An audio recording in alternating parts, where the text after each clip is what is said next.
comment allez-vous? Bienvenue à vous tous, à ceux qui passaient, abonnez-vous.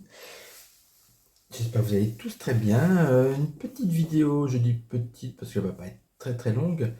Je voudrais me pencher sur Monsieur Darma le nain. Est-ce qu'il a des élections, des ambitions, pardon, présidentielles? Quel est son état d'esprit? Qui est-il? Est-ce que c'est une bonne ou mauvaise personne? Vu le nez comme ça, il me paraît un peu menteur, on va dire, mais écoutez, ne jugeons pas trop vite. On va demander à l'oracle des émotions, déjà, si on peut avoir des informations sur, sur son état d'esprit du moment, son caractère, etc. Voilà. Allez hop, on commence. Alors, Monsieur Darma le nain, est-ce que... Voilà, je le visualise dans ma tête parce que c'est pas son vrai nom, mais voilà, je pense à lui fortement. Tiens, tiens. Tiens, tiens. Deux cartes déjà, on va les garder. Comment est-il, état d'esprit, etc., etc.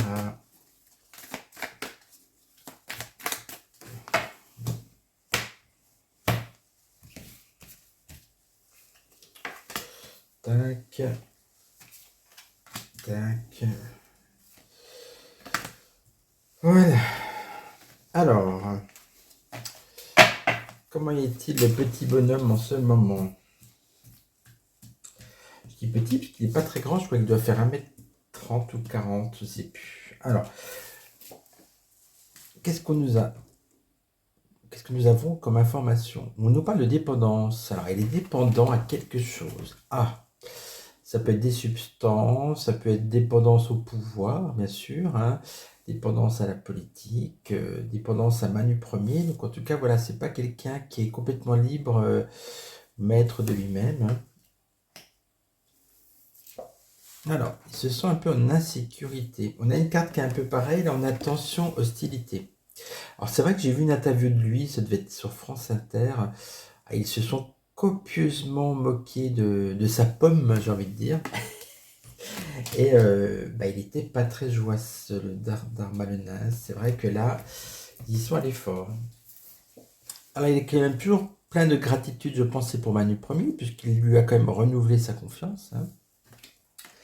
Et concernant ses ambitions présidentielles et sa progression politique, ben, on va dire lentement mais sûrement dans le meilleur des cas, mais c'est lent, hein. C'est la vitesse de l'escargot. Il a intérêt d'être très patient, mais je pense pas qu'il soit très patient de nature. Donc on voit un peu qu'on a eu quand même pas mal d'informations déjà grâce à ces cartes. Alors je voulais voir si... Attendez, je mets ça derrière. Voilà, je voulais voir si on peut avoir une information concernant son avenir politique. Voilà. Déjà, est-ce qu'il a des chances de devenir président? À la limite, on va regarder ça. Est-ce que, voilà, on va dire son avenir politique, hein, voilà. S'il est très très bon, ça peut l'amener là. On va regarder déjà comme ça. Ah ben d'accord, ça commence mal. Bon. Il fait pas ce qu'il veut, hein. Il est pendu déjà.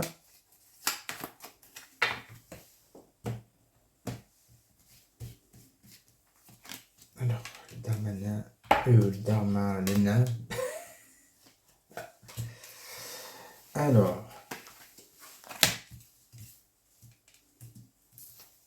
qu'est-ce qu'on a qui peut aller contre son avenir politique? On a le maître renversé. C'est quelqu'un qui peut des fois péter des câbles et puis avoir des impulsions, vous voyez, ne pas être très cohérent. C'est vrai que je crois il me semble qu'il a déjà changé de bord politique, il me semble. Donc c'est quelqu'un à son désavantage en contre-faveur, quelqu'un qui est considéré un peu comme voilà, pas très stable, je pense, hein.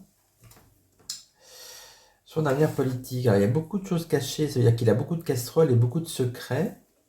Ça, c'est pas bon. Et déjà, tout à l'heure, on avait la carte de la patience avec la papesse, c'est très, très lent. Donc, on nous dit que pour son avenir politique, c'est pas l'explosion, hein. C'est lent, et en plus, il a pas mal de secrets. On a la force renversée, ben, c'est moyen, puisque du coup, il n'est pas en position de force pour son avenir politique, hein. Alors, qu'est-ce que ça nous donne si on additionne le tout? Déjà, c'est commencer avec le pendu. On va dire que c'est très moyen. Pour l'instant, je dirais, ça va pas donner grand-chose. On est à 25. Ah, 2 et 5, c'est 7. Alors, 7 chariots. S'il est à l'endroit, c'est-à-dire qu'il peut rebondir. Si c'est à l'envers, ben voilà, c'est un peu bloqué pour lui. Décidément, je m'en doutais un peu, c'est à l'envers. Donc pour moi, au niveau de son avenir politique, ben, je ne le vois pas monter très haut. Du coup, je ne le vois pas président non plus. Voilà. Ça c'est fait. On va regarder maintenant ses relations avec son ami à qui il doit beaucoup, hein, puisqu'il a encore de la gratitude pour lui, son ami Manu Premier. Est-ce que ça va continuer avec lui? Voilà. Quel est l'avenir de leur relation entre eux?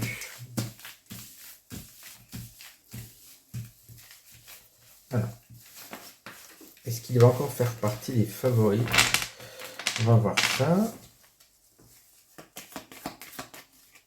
Oui, je brasse, je bats bien. Alors, Dharma le nain, Dharma le malin ou pas malin, est-ce que il va toujours avoir les faveurs de Manu Ier? Quel va être l'avenir de sa relation avec Manu Ier? Tiens, c'est tombé. Battleur renversé. Ah. On sent que par rapport à Manu, il est considéré comme un petit bonhomme, et le battleur, c'est-à-dire il est renversé comme quelqu'un qui n'a pas forcément beaucoup de savoir-faire. D'accord, ok. Quelqu'un qui a commis des erreurs. Pour l'instant, il y en a deux qui sortent, tant pis. Pour l'instant, je dirais qu'il n'a pas forcément la cote. Qu'est-ce qui va contre sa relation avec Manu? Encore un pendu. Donc, ce qui va contre, c'est visiblement, c'est un peu bloqué, hein. Il n'a plus trop ses faveurs, j'ai l'impression. En tout cas, dans l'avenir, puisque là, on parle d'avenir, on n'est pas sur du présent. C'est une relation qui évolue quand même, qui peut évoluer. Alors, elle évolue dans quel sens? Vers plutôt une séparation, je dirais, hein. Ça évolue pas du tout dans le bon sens. On va additionner tout ça. Alors, 1 plus 10 plus 12 plus 13. Ça fait 36, ça fait 9.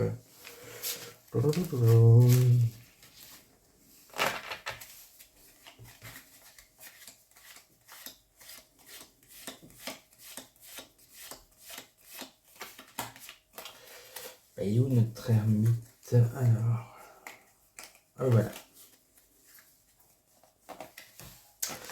Alors, avec l'ermite, on a encore la notion de temps, de ralentissement. Ça, c'est la synthèse. On voit que c'est quelqu'un d'impatient, Dharma le nain. On voit il estime que la situation est un peu bloquée avec Manu Ier. Il aimerait que ça bouge plus vite avec la roue de fortune.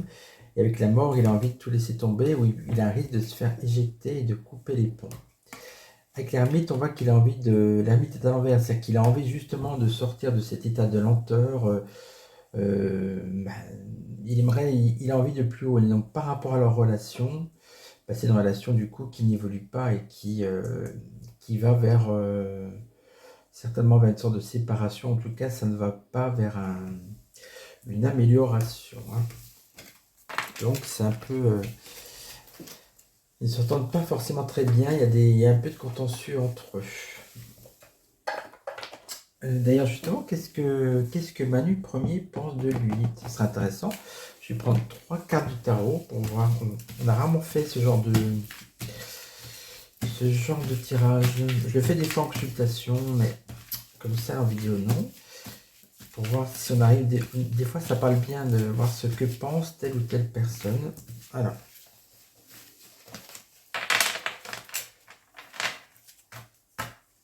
Je vais prendre 3 cartes déjà du Marseille. Et après, je prendrai peut-être l'oracle des émotions. Voir un peu son état d'esprit par rapport à lui. Alors, qu'est-ce que pense Manu Premier de Dharma le nain?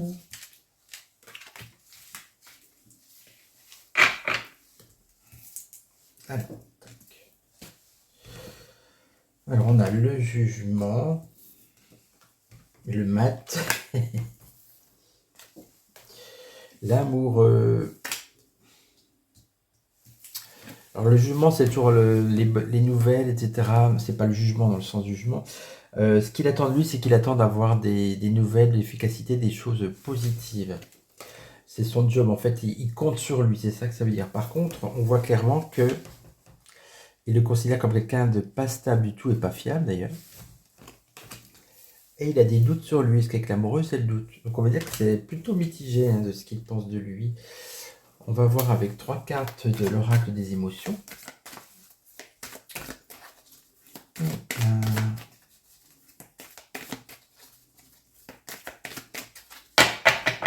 Que pense Manu Premier de Dharma le nain?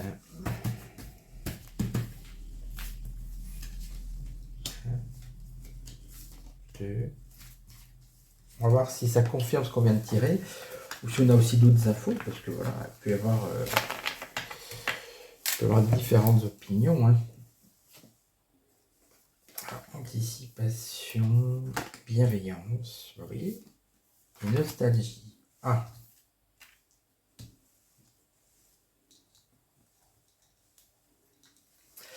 Avec l'anticipation, ça nous indique qu'anticipation, c'est-à-dire que Manu Premier, il anticipe ce qui peut éventuellement se passer avec lui. C'est-à-dire que, comme je vous disais tout à l'heure, là, on vient de voir qu'il pouvait éventuellement se passer de lui, qu'il peut y avoir le fait qu'il soit pas stable. Donc, je pense qu'il anticipe aussi par rapport à lui. Donc, il pense toujours à l'après. Hein. Alors, malgré tout, Manu, même s'il pense qu'il n'est pas stable, qu'il a des doutes sur lui, on voit qu'il y a le petit cœur, il a de la bienveillance pour lui. Et pourquoi? Parce qu'il est nostalgique de cette époque, du premier mandat où ça se passait quand même bien avec lui. Et effectivement, si vous voulez, pour l'instant, c'est le passé, on va dire les années un peu glorieuses, on va dire entre guillemets, par rapport à maintenant. Hein, parce que dans les faits, ça n'avait rien de glorieux, mais il a pu compter sur lui dans le passé. Donc même s'il a des doutes, il se rattache un peu à son passé, donc il garde un peu de bienveillance pour lui, tout en anticipant un éventuel départ ou un après. Hein, voilà. Donc oui, ils sont pas non plus, sont pas fâchés à mort, loin de là. Hein. Qu'est-ce qu'on pourrait apprendre d'autre sur lui? Ah bah oui, par rapport à ses procès, vous savez, je crois qu'il y avait d'agression sexuelle, je sais pas quoi. Comment est-ce que... Comment est-ce qu'on pourrait poser comme question?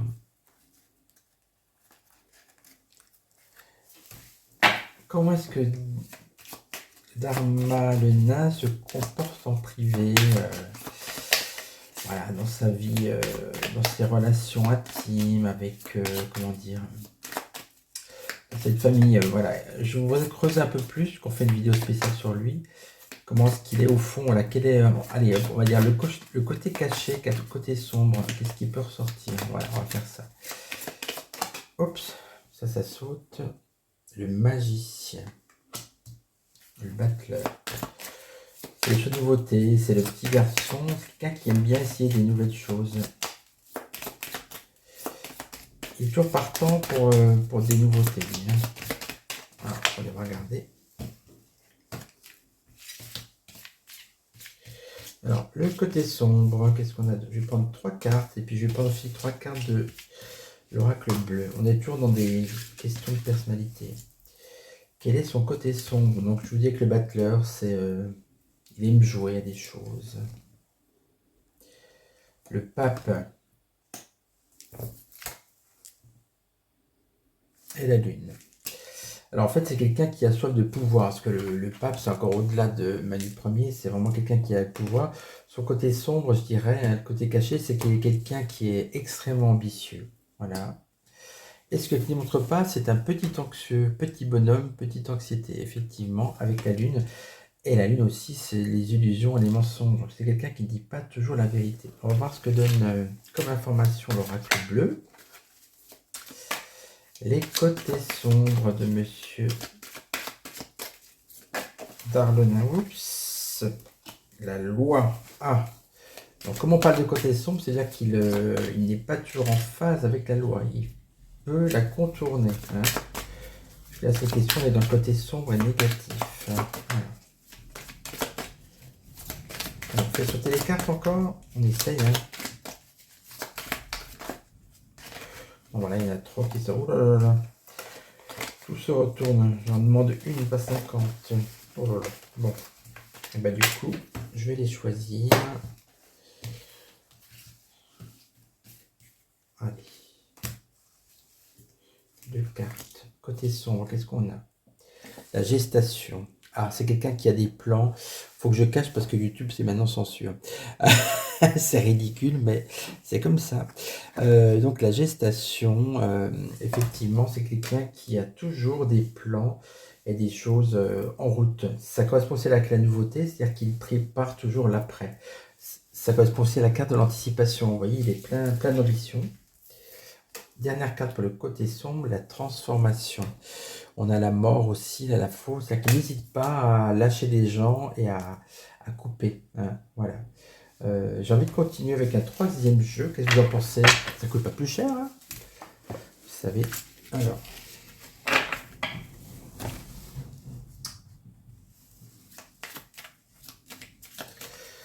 Dernier jeu avec le Béline. Les côtés sombres du personnage du petit bonhomme. Je dis 1m30, mais je crois que c'est 1m40. J'exagère un peu.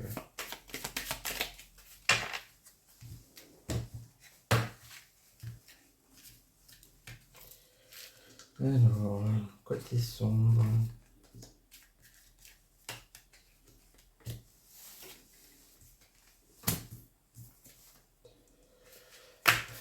Le hasard, le côté sombre, le hasard, là je dirais, ça veut dire c'est quelqu'un qui peut retourner sa veste, hein, puisqu'il faut prendre toujours dans un côté négatif, puisque c'est Saturne, l'équivalent de la roue de fortune, c'est quelqu'un qui est opportuniste, je dirais. Côté sombre avec sa famille, ça veut dire qu'il y a quelqu'un qui a un côté sombre au niveau intime avec sa famille. Donc il ne doit pas être évident du tout à côtoyer pour ses proches. Côté sombre avec le cloître, comment on peut interpréter ça? Je dirais que c'est des choses qui sont... Il a cloisonné une partie de sa personnalité. Mais vous voyez, comme le cloître est à l'envers, c'est des choses qui sortent. Et en fait, je pense qu'il cache des choses. On va remettre une dernière carte là-dessus, parce que ça m'intrigue, cette carte de cloître tournée. Les pénates. Ah. Bah oui, cloître et pénates, c'est des questions de notion d'enfermement. On a la famille. Je pense qu'il y a un côté très sombre qu'on ne connaît pas et qui n'est pas divulgué par ses proches au niveau de ce qui se passe à la maison. Bon, mais écoutez, j'espère que cette vidéo vous aura plu. Ça change un petit peu, voilà, étude de personnalité. Je n'avais encore jamais parlé de lui. Et puis, j'ai publié ça quand je vous ai mis une vidéo déjà dans l'après-midi. Voilà, ça va faire beaucoup d'eux dans la journée. Ça sera pour demain matin. Allez, pour au petit déjeuner. Voilà. Je vous embrasse. Vous n'hésitez pas à liker, à partager, à vous abonner. Pour les consultations, un SMS ou un mail. Et puis le lien Tipeee pour ceux qui veulent soutenir la chaîne. Je vous embrasse. Portez-vous bien mes petits choux. À très vite.